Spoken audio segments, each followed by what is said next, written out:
Bom dia, amados. Bom dia. A paz. A paz. Que Deus abençoe a todos rica e abundantemente. Amém? Amém. Amados, nós estamos com as nossas Bíblias abertas na epístola, na carta de 1 Pedro, capítulo de número 2. Iremos ler os versos 18 ao 25. Eu peço a todos vocês que durante a semana releiam o texto pregado no domingo, ensinado no domingo. Vocês releiam e peçam direção a Deus, para Deus falar com vocês aquilo que não foi falado durante o culto, que Deus possa acrescentar, que Deus possa mostrar mais, ou então aquilo que foi falado durante o culto possa fazer mais significado para vocês durante a semana. Aquilo que talvez você não entendeu durante o culto e por algum motivo não quis perguntar, mas ficou encucado ali na sua mente, ficou meio que aquela interrogação. Você então, talvez em suas leituras e orações semanais, você possa encontrar resposta àquela dúvida, àquela questão, o esclarecimento.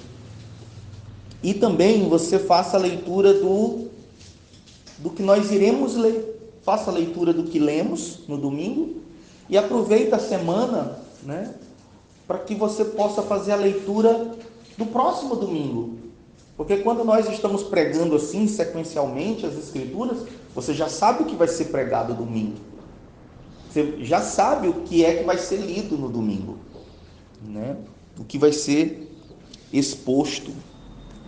Então você aproveita isso para você já fazer a leitura e já ir se familiarizando. Quando você chegar aqui no domingo, você já está alimentado, apto a se alimentar mais, desejando saber o que é que Deus tem para falar mais ao seu coração, mas você já vai estar se alimentando e experimentando desse privilégio, de comer a comida antes dela ir para a mesa, É intimidade, É intimidade, Você chega na casa das pessoas, você só come depois que elas põem a mesa, não é verdade?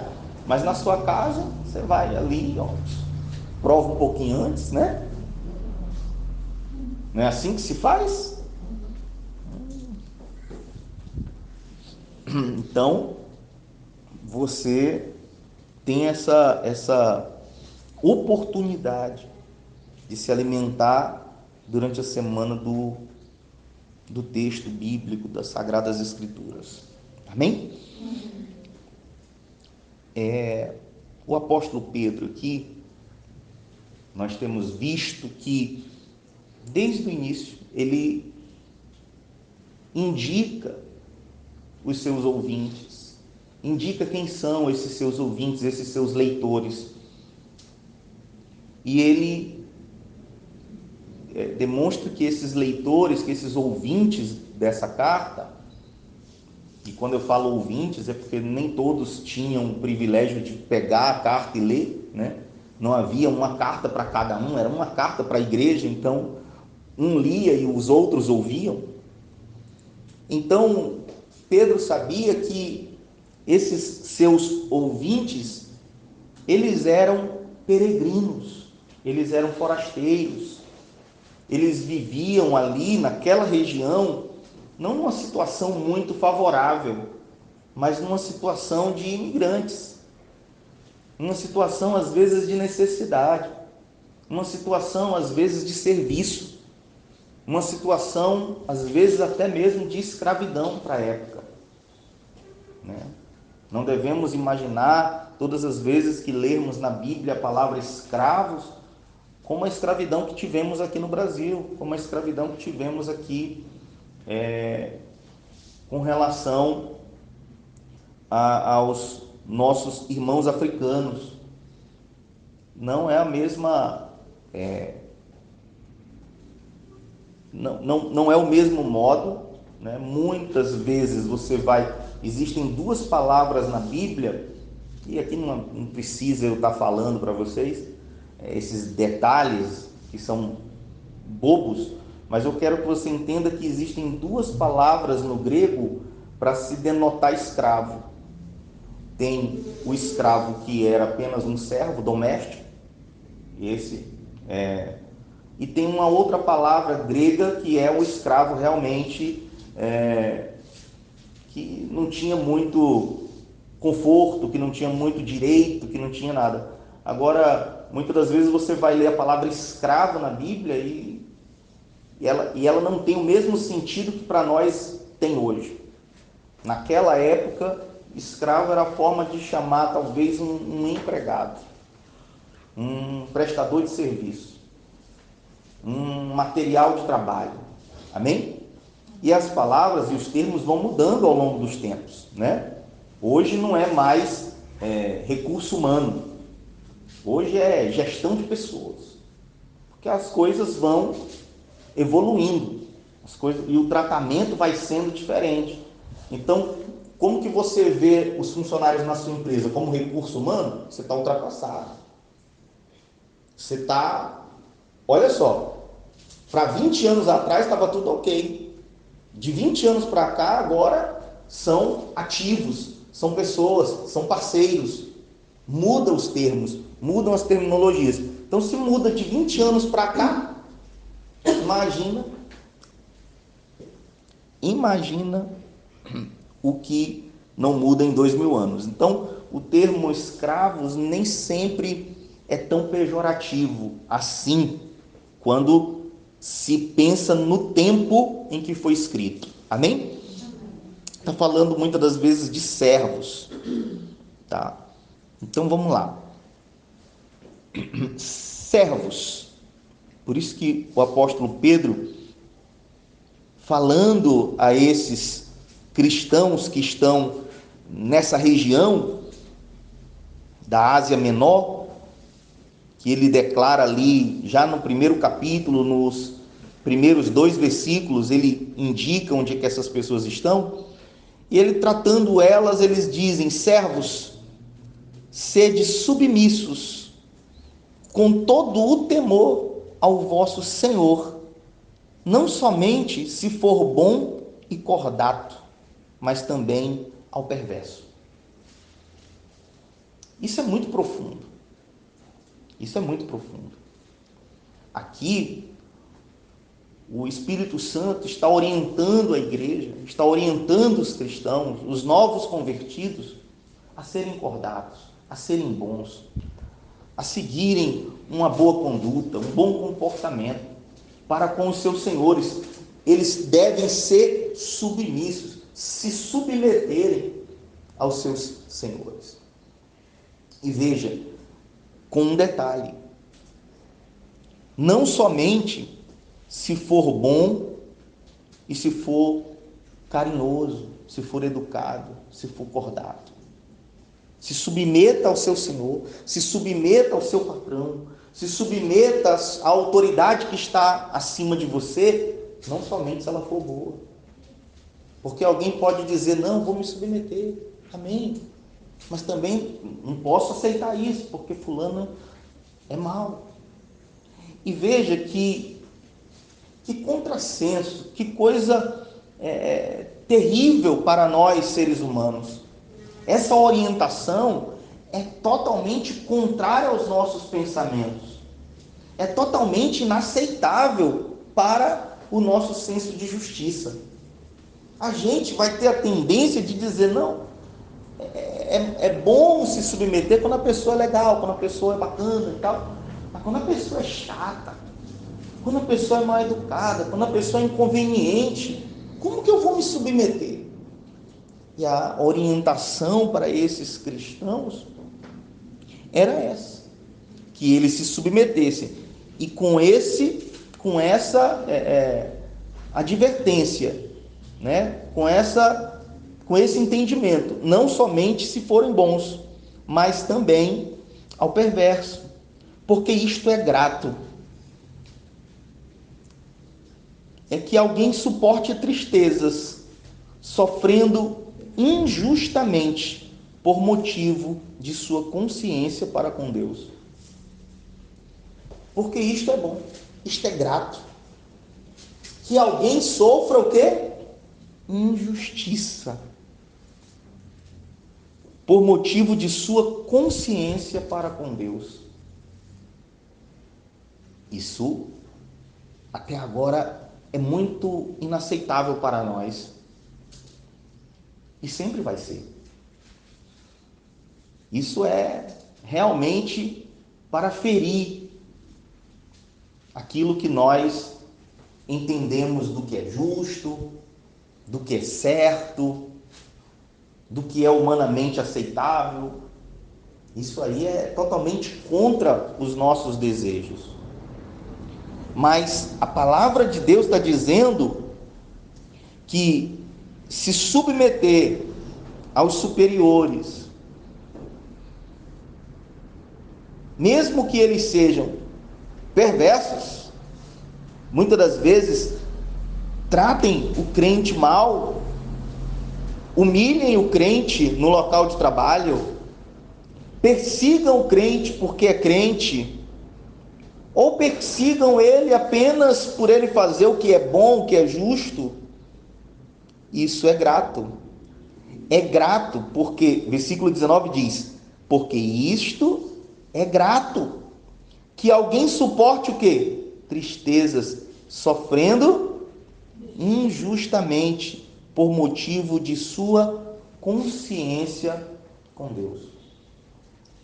Então é a nossa consciência, é o nosso conhecimento de Deus, é o entender que não, eu posso até estar sofrendo, mas eu estou sofrendo, estou sendo injustiçado, estou passando por uma situação que talvez eu não gostaria de passar, mas nessa situação que eu estou passando, nesse momento difícil que eu estou enfrentando, e aí eu quero que você não pense apenas na relação de trabalho, mas eu quero que você pense em todas as situações da sua vida, porque aqui são princípios para a nossa vida.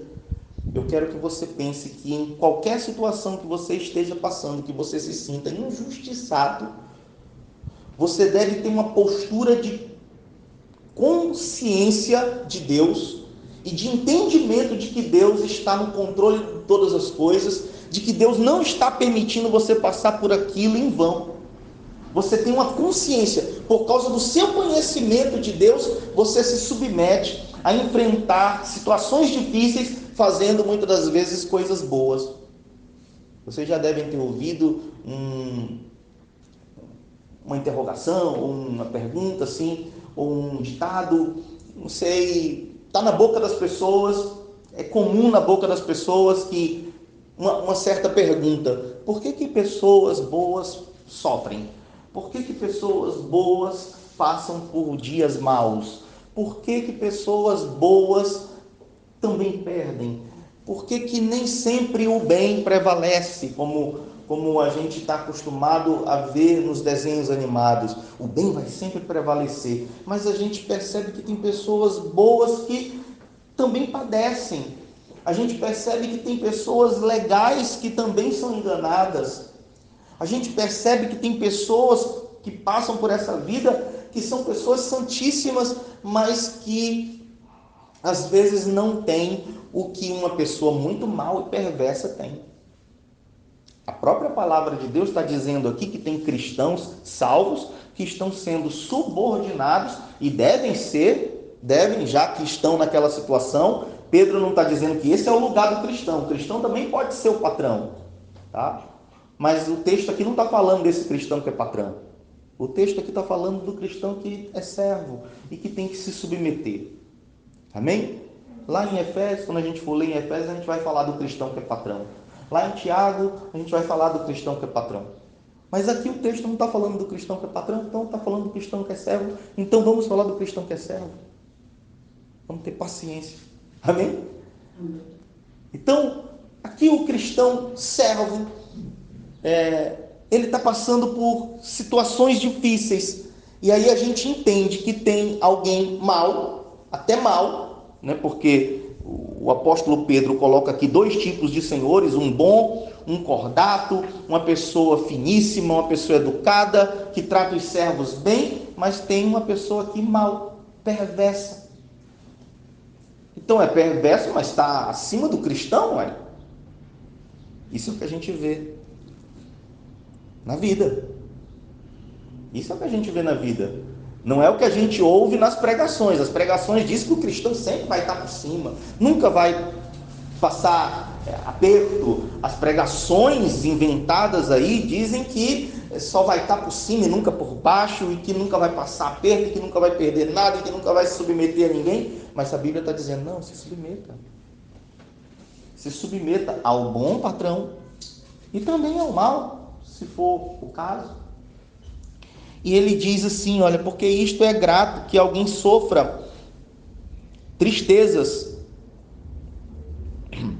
sofrendo injustamente por motivo de sua consciência para com Deus.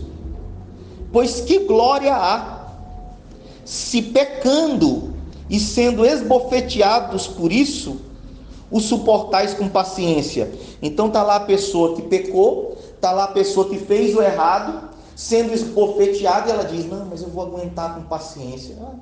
Qual é a fama dessa pessoa?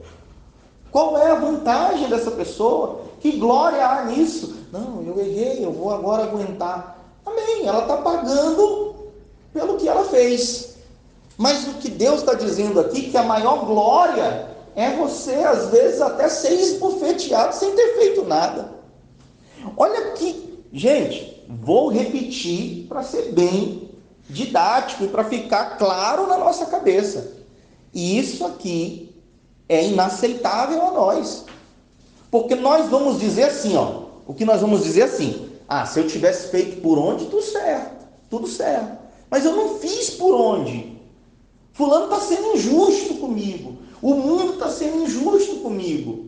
Eu fiz tudo certo e fulano está me perseguindo. Eu fiz tudo certo e fulano está fazendo errado comigo. Eu fiz tudo certo e as coisas estão dando errado. Isso não é justo. E a palavra de Deus chega para nós e diz, não pensa assim.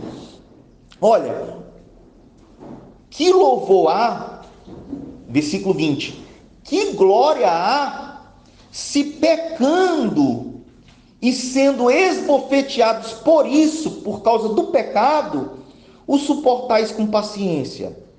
Se, entretanto, praticardes o bem, sois igualmente afligidos e o suportais com paciência, isto é grato a Deus. Presta atenção. Se você, que glória há se você pecar e for punido, e você aceitar com paciência a punição. A glória é você fazer o certo, ser punido e dar glória a Deus. Olha que loucura, gente. Você faz o certo, olha aqui, ó. Vamos lá. Se, entretanto, o começo do versículo ele faz uma pergunta. Porque qual é a glória se você tiver cometido um erro, você apanhar por esse erro que cometeu? Qual é a glória? E você ficar paciente, tranquilo, porque você tem consciência que cometeu esse erro. Aí você aceita, porque está justo, né? Tranquilo. Mas se, entretanto, quando você praticar o bem, você for igualmente afligido, quer dizer, você também apanhar, você também foi esbofeteado, praticando o bem, e suportais com paciência, isto é grato a Deus. Eu não entendo isso aqui. Você entende? Eu não entendo. Mas ao mesmo tempo, entendo. A única coisa que eu entendo é que não é o sofrimento que me purifica. A única coisa que eu quero que você também compreenda nesse versículo, e você vai ver mais, vamos dizer que piores versículos que esse, se a gente pode falar assim, piores ao nosso entendimento, piores para a nossa compreensão, piores para o que a gente entende por justiça, piores que nos ferem mais, piores versículos que nos machucam mais, que nos batem mais, que mostram como a gente é orgulhoso pra caramba, que a gente é orgulhoso pra caramba, que a gente não aceita que um irmão pise no nosso dedo mindinho. Se a gente tiver com a razão, olha, não vai dar certo isso. É ou não é? A gente não é humilde, a gente é orgulhoso. E esses versículos ferem o nosso orgulho, ferem o nosso ego, porque dizem, peraí, você é cristão, você é outro povo, você foi chamado para se comportar diferente, você foi chamado para ter reações diferentes. Então o que eu quero que você entenda, presta atenção pessoal, e o que o Espírito Santo quer passar para nós, de que não é o sofrimento aqui que está sendo glorificado, mas o que está sendo glorificado aqui, exaltado nesse texto, é a nossa reação a ele, reação ao sofrimento, é o nosso modo de viver diante das lutas da vida, quando essas são inevitáveis. Você está compreendendo, sim ou não? Eu quero que vocês não olhem para as relações de trabalho de hoje, porque se vocês olharem para a relação de trabalho de hoje, vocês vão dizer assim, se o meu patrão me perseguir, eu largo o emprego e vou para outro. Mas Pedro está falando com pessoas que não tinham a possibilidade de fazer isso, são servos, ou escravos de um trabalho árduo e braçal, ou servos da própria casa, ou servos de dentro da casa, mas não deixavam de ser servos. E se saíssem de uma fazenda querendo emprego na outra, os fazendeiros almoçavam juntos, comiam um espetinho juntos na esquina. Eles não deixariam. Está compreendendo, sim ou não? Essas pessoas, elas estavam fadadas a isso. Elas não tinham opção. Aí você diz assim, então hoje não preciso, né, pastor? Com relação ao meu patrão, não preciso me submeter a esse nível. Claro que não. Mas existirão situações na vida que, claro que sim.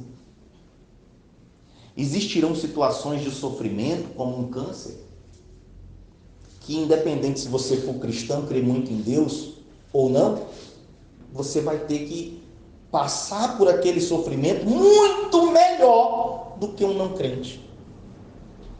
E o que a gente tem visto ultimamente é que os crentes passam por uma doença autoimune, por um sofrimento, por uma situação de dívida, de miséria, de perda, de prejuízo.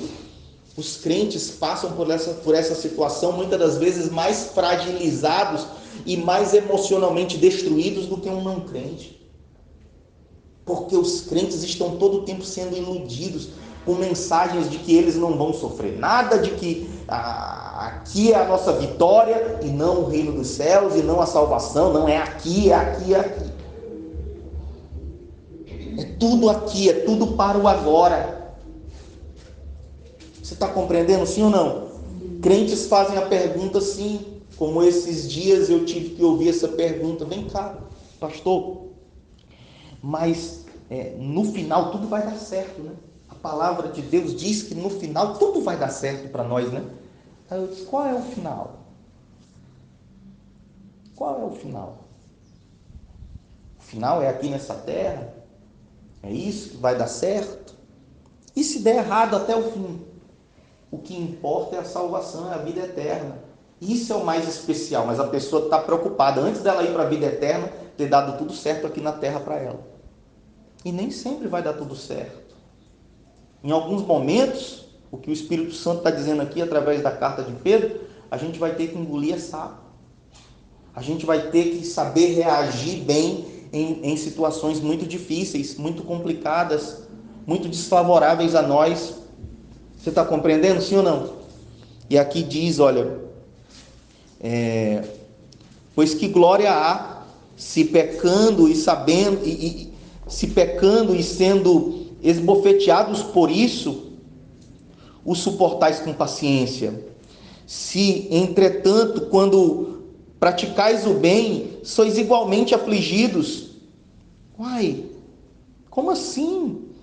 Eu tenho aprendido que se fulano praticar o mal, ele vai ser afligido, mas se eu praticar o bem, não vai acontecer nada comigo. Não, meu amigo, a vida não é assim. A vida é, muitas das vezes, aquele que faz o bem apanha também. É ou não é verdade? É ou não é? A nossa mãe já nos ensinou. Ainda bem que eu fui filho único, né? Por parte de mãe. Meu pai me deu um irmão, mas por parte de mãe eu sou filho único. Ainda bem. Porque eu via meus primos. Meus primos eram 5 filhos de uma única mãe. E quando um apanhava, os outros entravam no cacete. E ela dizia assim: o justo paga pelo pecador. Todos vão apanhar, porque vocês ficaram cobrindo o erro dele. E venha, passa, e plá, e plá, e plá, e era só entrando. Então, é injusto, né? Mas quem que vai falar que é injustiça da parte de uma mamãe? Não é. Amém? Ainda mais que falta uma semana para o Dia das Mães. Vocês têm toda razão. Amém? Amém. O filho é que entenda isso. O filho é que engula isso. O filho é que compreenda, digira isso. Amém? O filho que tente absorver isso da melhor forma. Porque a mãe está certa. Diga glória a Deus. Inclusive, se a mãe precisar corrigir o filho, dar uma lapada no filho, vocês, filhos, aceitem com alegria, com paciência. Amém? Amém. Porque mamãe sempre tem razão. Então, se entretanto praticardes o bem, olha, meu Deus, se você praticar o bem e for igualmente afligidos e suportar com paciência, isto é grato a Deus. O suportar com paciência as aflições, o passar pelas aflições sem mudar o seu caráter, o passar pelas aflições, porque as aflições muitas das vezes são uma oportunidade para você se corromper, para você se tornar uma pessoa desonesta, para você se tornar uma pessoa egoísta, que não pode ver uma vantagem que quer, porque está precisando. Não pode ver uma vantagem que quer pegar. Não pode ver um alívio que quer usufruir. E muitas das vezes se tornando uma pessoa corrompida e injusta. Então ele diz: olha, vocês estão tendo uma oportunidade de, quando vocês fazem o bem e vocês são afligidos e vocês são esbofeteados fazendo o bem, vocês têm a oportunidade de suportar com paciência isso, e isto ser um meio de gratidão a Deus. Porquanto para isto mesmo fostes chamados. Não foi que nós fomos chamados para sofrer, tá, gente? Nós fomos chamados para ser gratos a Deus.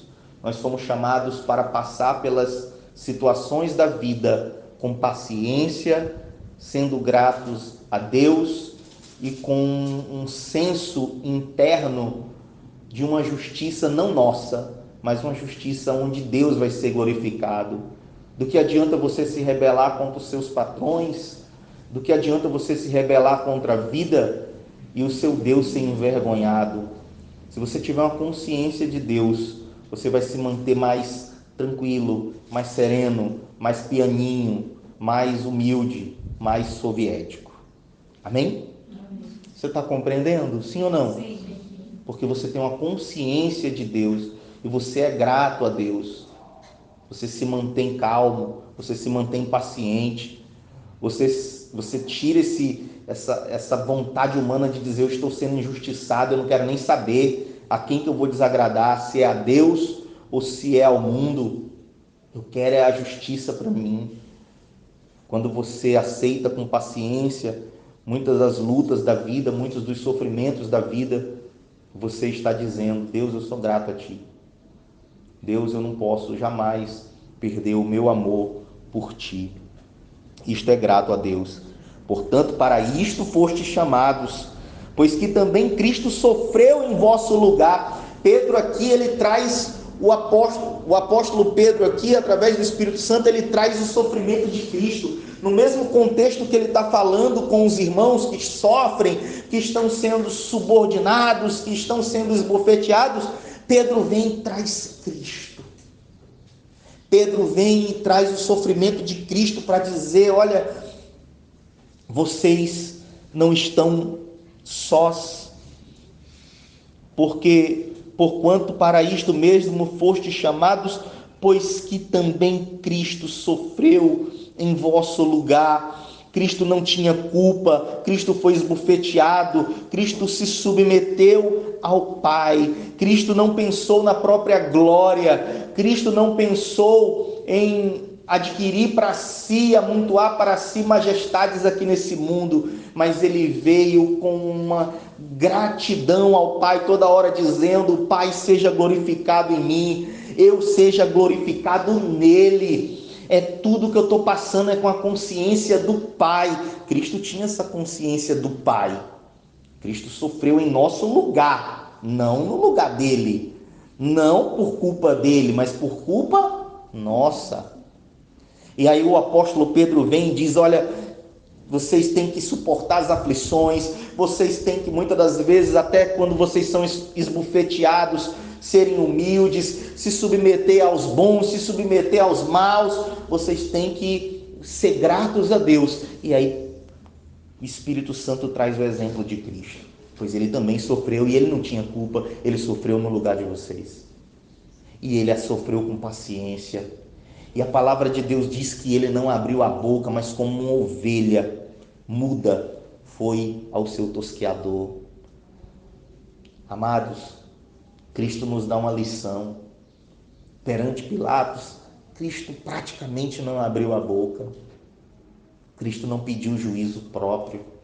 Cristo aceitou passar por tudo pela consciência do Deus Pai, pelo conhecimento que ele tinha da promessa de Deus. E porque ele estava passando tudo aquilo, não por culpa dele, mas por culpa nossa. Ele então estava comprando-nos o direito à vida eterna, à salvação. E aí ele diz: pois também Cristo sofreu em vosso lugar, deixando-vos exemplo para seguirdes os seus passos. Seguirdes os seus passos, seguirdes suas pisaduras. Seguir os passos, amados, não é apenas andar no mesmo caminho, não é aqui apenas andar na mesma direção. Seguir os passos nos remete a algo que precisa de atenção. Você percebe que existem pessoas treinadas para acharem pessoas em mapas. É ou não é verdade? Seguindo o quê? Os passos que eu e você, talvez, ao chegarmos lá, não iríamos perceber. Mas homens treinados, chamados muitas das vezes de forma adjetivados de uma forma heróica, adjetivados sendo identificados com esse modo de serem chamados assim como algo muito superior. Esses homens são chamados de cães do mato, de caçadores, de farejadores. Homens, estou falando de cães mesmo, mas estou falando de homens que são chamados de farejadores, porque eles entram na mata, eles entram no ambiente e eles conseguem caçar, eles conseguem ir atrás do fugitivo. E aqui, esse termo, olha, ele vos deu exemplos para seguirdes os seus passos. Eu preciso, para seguir os passos de Cristo, ser atento, ser curioso, ser observador, ser detalhista, olhar, observar, ler, estudar, meditar, orar, louvar ao Senhor, viver uma vida apegada a Cristo, apegada aos seus passos, ao seu modo de agir, ao seu modo de servir, ao seu modo de se comportar. Ele diz: ele sofreu em vosso lugar, deixando-vos exemplo para seguir os seus passos, o qual não cometeu pecado, nem dolo algum se achou em sua boca. Ele não cometeu pecado. Ele não apanhou porque era culpado. Mas ele não teve dolo em sua boca. Ele não proferiu nada de mal contra os seus acusadores. Ele não desejou mal nenhum àqueles que o humilhavam, muito pelo contrário. Quando na cruz ele foi ofendido, quando na cruz ele foi transpassado pelos nossos pecados, quando ele foi ferido com lança, quando deram para ele beber fel ao lugar de vinho, ele diz: Senhor, perdoa-lhes, eles não sabem o que fazem. Será que eu sou capaz de orar a Deus e dizer a Deus sobre o meu patrão, sobre a minha situação, sobre algum inimigo meu: Senhor, perdoa, eles não sabem o que estão fazendo? É esse o passo que eu tenho que seguir de Cristo. Olhar para o próximo, como já pregamos aqui nas semanas anteriores, ver algo de bom, mesmo naquele mal, mesmo naquele perverso, mesmo naquele que nos esbofeteia o rosto, e dizer: Senhor, perdoa. Eles não sabem o que fazem. Eles não sabem que estão, muitas das vezes, perseguindo uma mulher ungida de Deus, um homem ungido de Deus. Eles não sabem o que fazem. Será que eu tenho essa capacidade de seguir esses passos? Os passos de Cristo são esses, o qual não cometeu pecado. E Cristo, lá em João, ele pergunta para os seus discípulos, ele diz: alguém pode me imputar pecado algum? Porque realmente Cristo passou aqui e não cometeu pecado nenhum. E aquele que não cometeu pecado, nem dolo, nem culpa alguma se achou na sua boca. Pois ele, quando era ultrajado, não revidava com ultraje. Ele, quando era maltratado, ele não revidava com maltrato. Mesmo quando esse maltrato, mesmo quando esse ultraje, mesmo quando essa ofensa, mesmo quando essa humilhação, ele poderia revidar no coração, mas ele não revidava. Porque muitas das vezes nós, como cristãos, não tendo o poder de revidar com a mesma ofensa, alguém que nos ofendeu, alguém que nos humilhou, a gente não tem o poder de retribuir na mesma moeda, a gente retribui no coração, desejando toda sorte de mal para essa pessoa. É ou não é verdade? Ai meu Deus, mas eu só queria que Deus fizesse justiça, essa pessoa pagasse. Eu só queria. Gente, entrega tudo a Deus. Você vai ver o que é que Jesus fez. Você vai ver, um dos passos de Jesus é justamente o contrário disso. Não, mas eu estou entregando a Deus, eu estou entregando para Deus matar esse desgraçado, eu estou entregando para Deus pegar no pescoço dele, torcer 3 vezes. Tem até oração de crente, né? Você já deve ter ouvido: oh Deus, envia um anjo com espada de fogo. O que é que essa pessoa está imaginando? Um anjo com a espada de fogo para quê? Para alisar? Para fazer carinho? Essa pessoa está orando a Deus, desejando o mal, né? Desejando a desgraça mesmo. Envia um anjo, meu Deus, com espada de fogo, lá naquele ambiente de trabalho, lá, destrói. Meu Pai, diga só Jesus.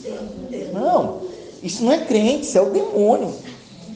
Você está compreendendo, sim ou não? Isso somos nós. Nós somos maus muitas das vezes. E tudo que o texto aqui dirigido pelo Espírito Santo está dizendo é contra nós. É contra o nosso modo de entender as coisas. É contra o nosso modo de fazer justiça. Pois ele, quando ultrajado, não revidava com ultraje, não pagava na mesma moeda. Quando maltratado, não fazia ameaças, mas entregava-se àquele que julga retamente. Você lembra que eu disse há 30 segundos atrás que eu ia dizer qual era o comportamento de Cristo, já que ele não revidava com a mesma moeda? Ele entregava-se. Ele entregava a sua justiça, ele entregava o seu senso de justiça àquele que vai julgar retamente. Ele colocava nas mãos do Senhor. E aí, então da sua boca não saía ameaças, do seu coração não saía ódio nem rancor, porque ele entregava tudo que ele passava, tudo que ele era esbofeteado, tudo que ele era ultrajado, humilhado, vilipendiado, tudo que ele era açoitado, ele entregava para aquele que podia julgar retamente. Esse é o passo que a gente tem que tomar, que a gente tem que ser humilde para tomar. O qual não cometeu pecado, nem dolo algum se achou em sua boca, versículo 22. E agora no versículo 23 diz: pois ele, quando ultrajado, não revidava, não revidava com o mesmo ultraje, quando maltratado, não fazia ameaças, mas entregava-se. Não entregava os outros, não. Ele entregava-se, entregando a si mesmo, a Deus, que é aquele que julga retamente. O que eu devo fazer então, pastor?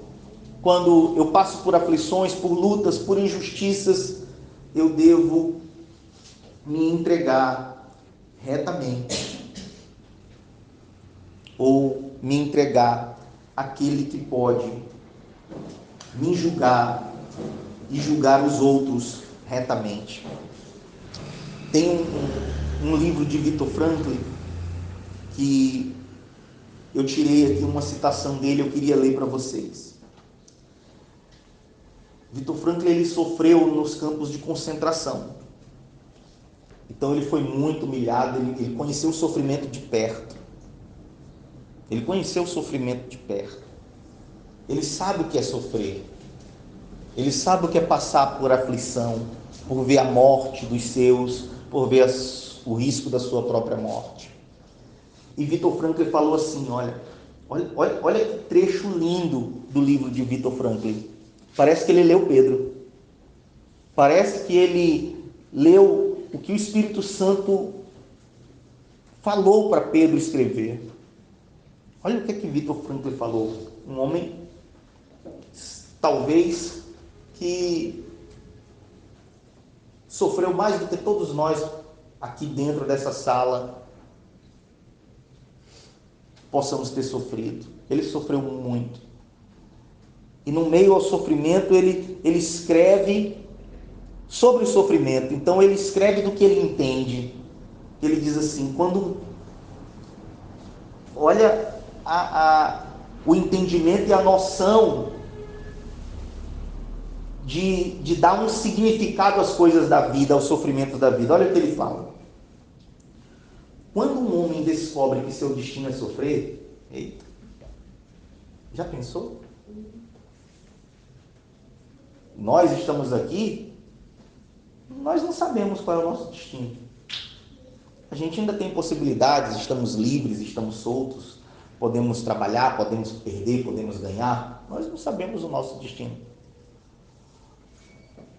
Alguns de nós, no último dia da vida, antes de ir para a glória, podemos sofrer pra caramba, mas sofrer muito. Só que nós no sofrimento não podemos ter uma postura errada, para não perdermos a vida eterna que vem após. Amém? E como alguns de nós podemos sofrer por um tempo, mas lá no fim da vida viver muito bem.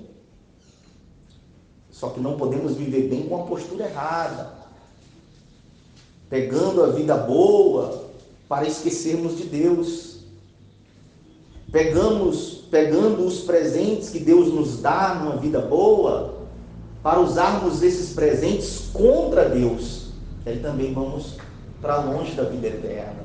Então, independente de como cada um de nós iremos estar no fim das nossas vidas, o que importa é sempre ter uma consciência de Deus. Olha o que Viktor Frankl falou. Ele fala assim, quando um homem descobre que seu destino é sofrer, tem que ver neste sofrimento uma tarefa sua e única. Está falando de um homem que não tem possibilidade.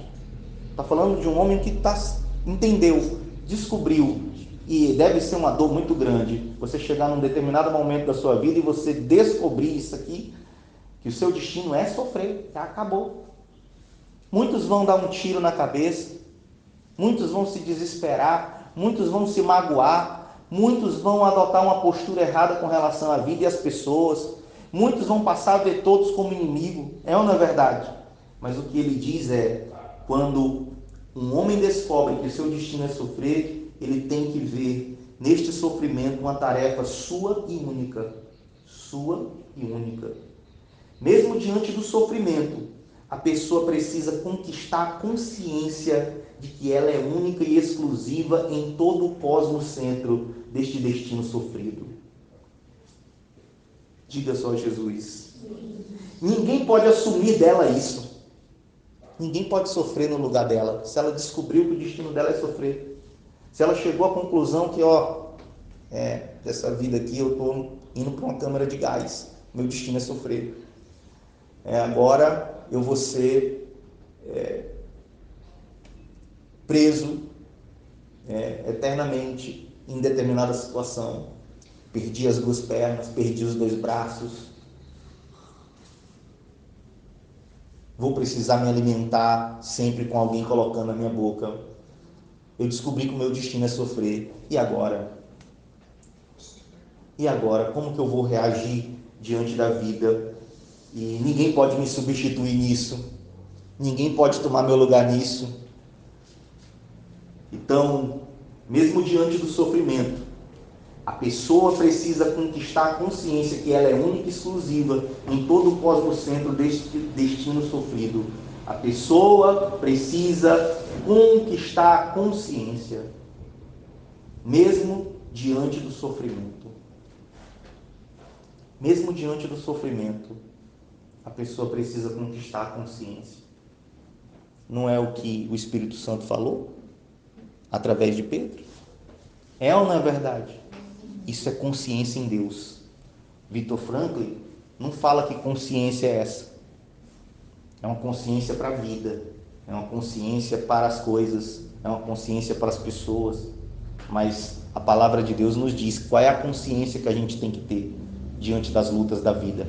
Viktor Frankl entendeu que a gente tinha que ter alguma consciência.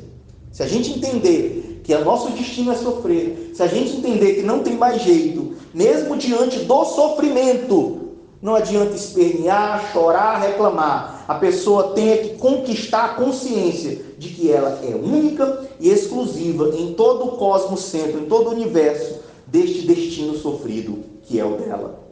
Ninguém pode assumir dela isto. E ninguém pode substituir a pessoa no sofrimento. Mas na maneira como ela própria suporta este sofrimento, está também a possibilidade de uma vitória única e singular. A maneira como cada um lida com o sofrimento, está a oportunidade de uma vitória única, porque se ninguém pode substituí-la no sofrimento, e ela tem uma vitória, é a vitória única, é singular, é só dela. E qual é essa vitória única e singular?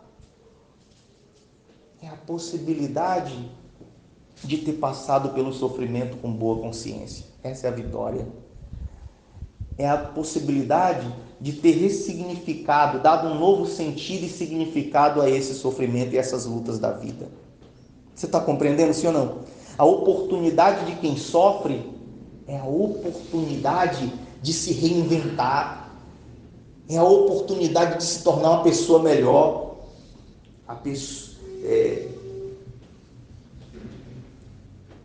Ninguém pode assumir dela isto e ninguém pode substituir a pessoa no sofrimento. Mas, na maneira como ela própria suporta este sofrimento, também está a possibilidade de uma vitória única e singular. Digam glória a Deus. Glória a Deus. Como Deus é maravilhoso. Como Deus nos dá o entendimento de que tem muitas pessoas que sofrem mais do que nós, mas que elas têm que ter uma vitória na vida, que é de dar um sentido a esse sofrimento, entendendo que ela é única, que ela é especial, que ninguém pode substituí-la e que ela tem que, como o Espírito Santo fala na palavra agora, ser grata a Deus e agir de forma grata a Deus sempre. Porque Cristo não cometeu pecado, porque na sua boca não se achou dolo. Quando ele era maltratado, ele não revidava. Quando era maltratado, não fazia ameaças. Quando era ultrajado, não devolvia com a mesma moeda, mas entregava-se àquele que julga retamente, carregando ele mesmo em seu corpo, sobre o madeiro. Amados, é tão romântico, né, a gente ouvir essa palavra, o madeiro, né? Mas eu vou abrir aqui em Deuteronômio 21. Em Deuteronômio 21. Depois eu vou voltar lá para Pedro, tá, gente? Eu vou abrir aqui em Deuteronômio 21, 23. 21, 23. 21, versículo 23.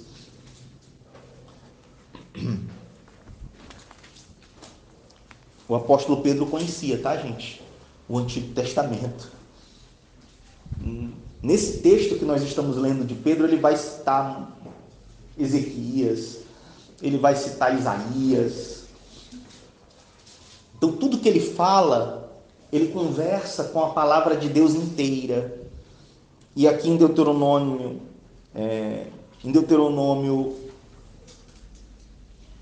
capítulo 21, versículo 23, olha o que aqui diz sobre o madeiro, olha o que aqui diz. O seu cadáver não permanecerá no madeiro durante a noite, mas certamente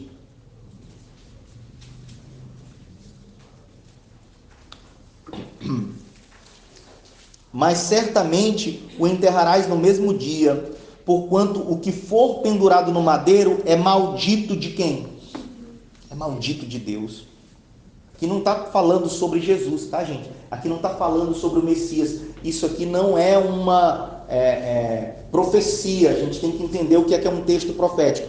Isso aqui em Deuteronômio é falando sobre aquele que é colocado no madeiro, sobre o que é que deve fazer com o corpo daquele que for para o madeiro. Deve ser enterrado, e é aqui orientado o que deve fazer. Não vamos entrar em detalhes, mas o que a gente deve considerar é o que é dito, o que é ensinado. Aquele que é colocado no madeiro é o quê?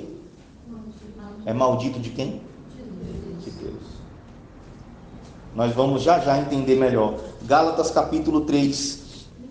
Eu vou abrir aqui minha Bíblia e vou ler, tá, gente? Se você não achar, eu não vou esperar você achar, porque depois eu prego aqui 1 hora e vocês dizem que a culpa é minha. Mas eu fico esperando. Mas a culpa é minha, porque já está 1 hora, eu não tinha pedido para vocês abrirem a Bíblia. Então a culpa é minha mesmo. Gálatas capítulo 3. Gálatas capítulo de número 3, versículo 13. 3:13.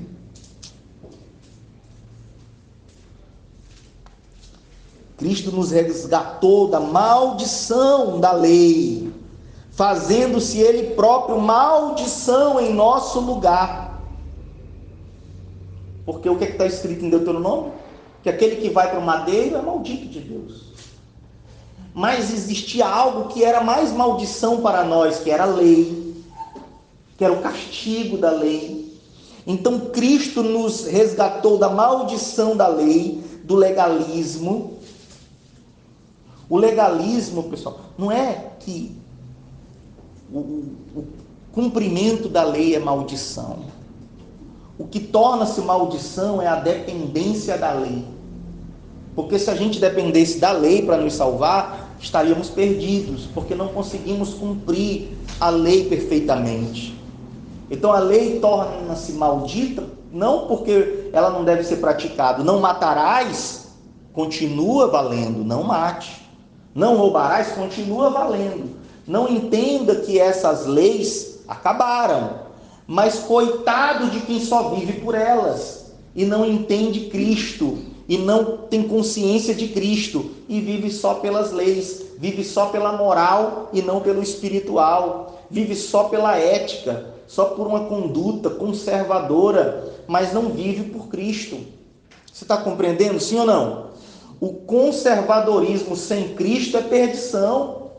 Você pode ser uma pessoa muito conservadora, eu não estou falando nem de política, estou falando de conservadora nos costumes.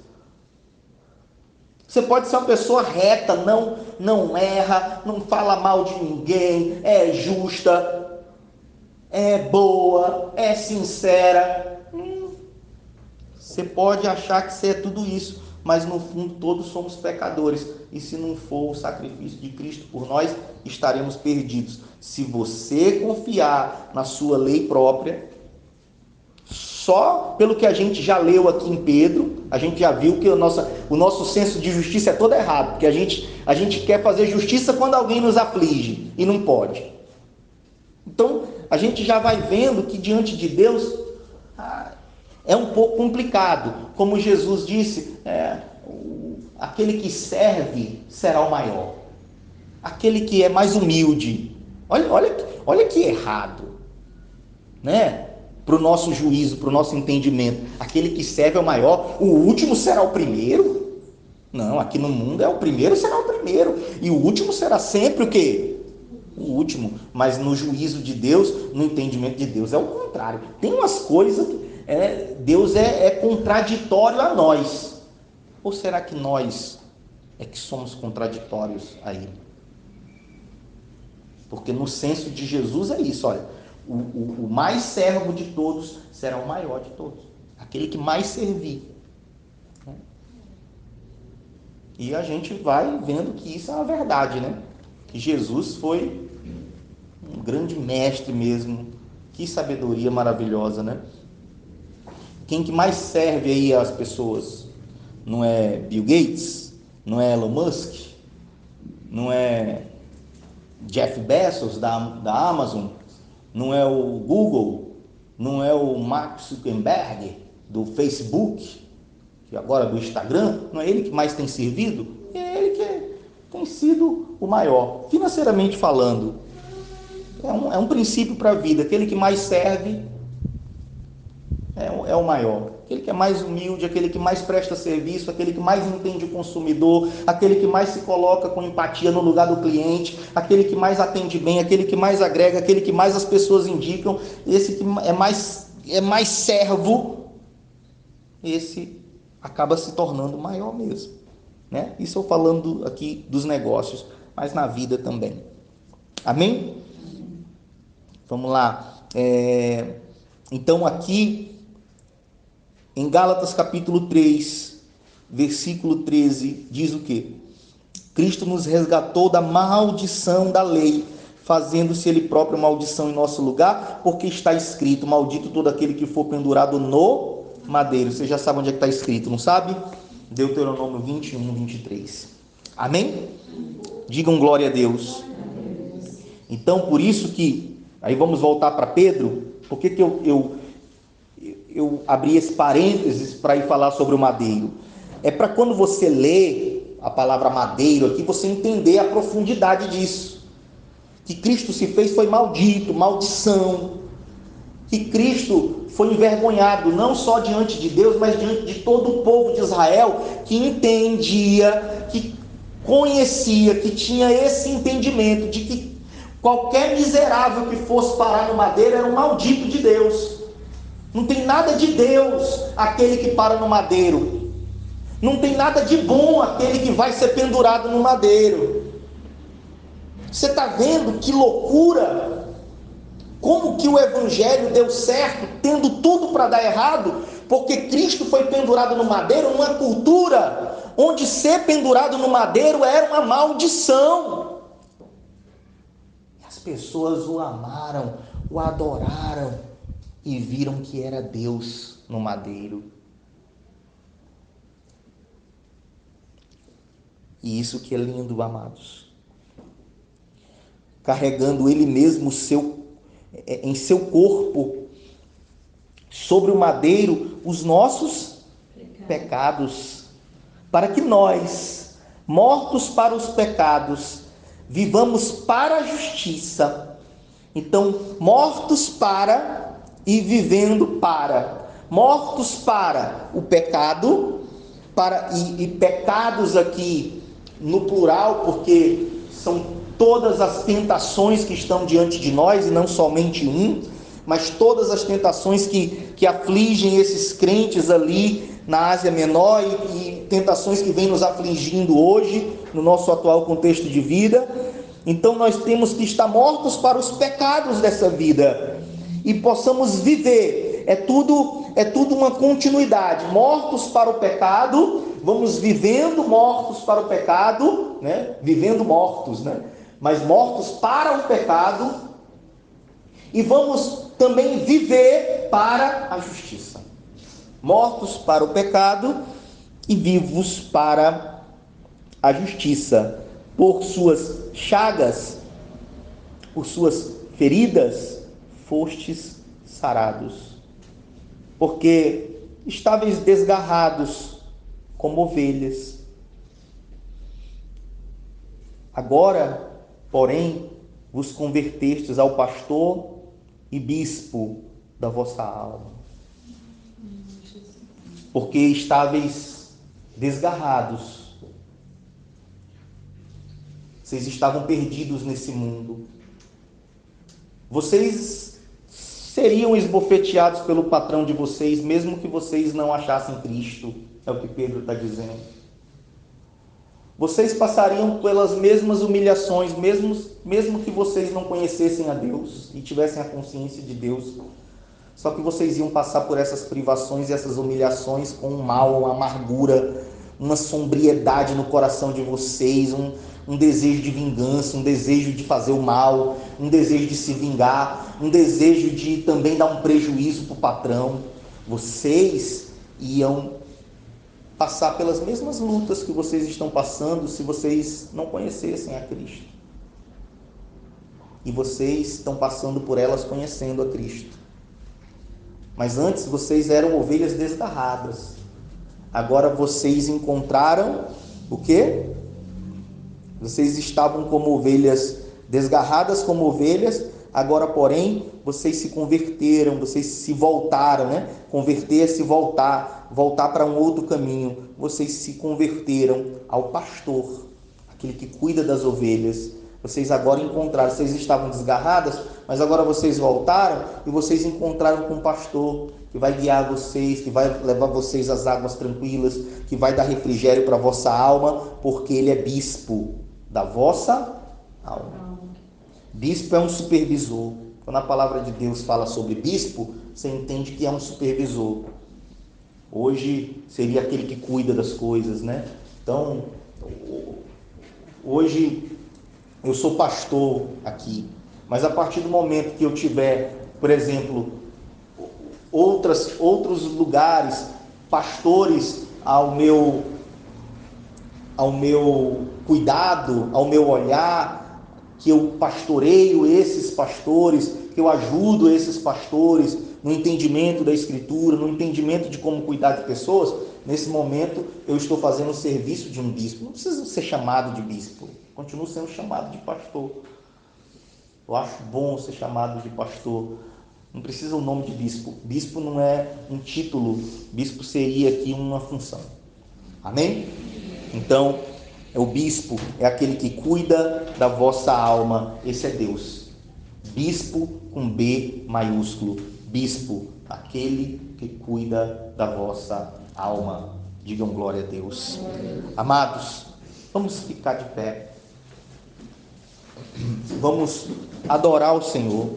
Vamos pedir a Deus sabedoria. Vamos pedir a Deus entendimento para entender esses contrassensos, para entender esses contrapontos aqui que a Escritura nos apresenta, essas coisas que para nós, para o nosso senso de justiça, muitas das vezes não são compreensíveis. Vamos pedir a Deus sabedoria para agirmos de forma positiva nos momentos de aflições da nossa vida. para não nos corrompermos diante dos percalços dessa nossa existência sofrida. E muitas das vezes feliz, e muitas das vezes gostosa. Amém? Digam glória a Deus. Vamos pedir direção a Deus agora nas nossas orações e vamos agradecê-lo, porque Ele sofreu em nosso lugar. Ele, como uma ovelha muda, não abriu a boca diante daqueles que o ultrajaram, mentiram sobre ele, difamaram, cuspiram na sua face, tiraram, arrancaram suas roupas, deixando-o nu, envergonhado. Mas ele fez tudo aquilo para que nós possamos seguir o seu exemplo e diante desse mundo possamos dar testemunho de quem nós encontramos, de que nós encontramos um sentido para a vida que vai além do resultado, que vai além do trabalho, que vai além do senso comum.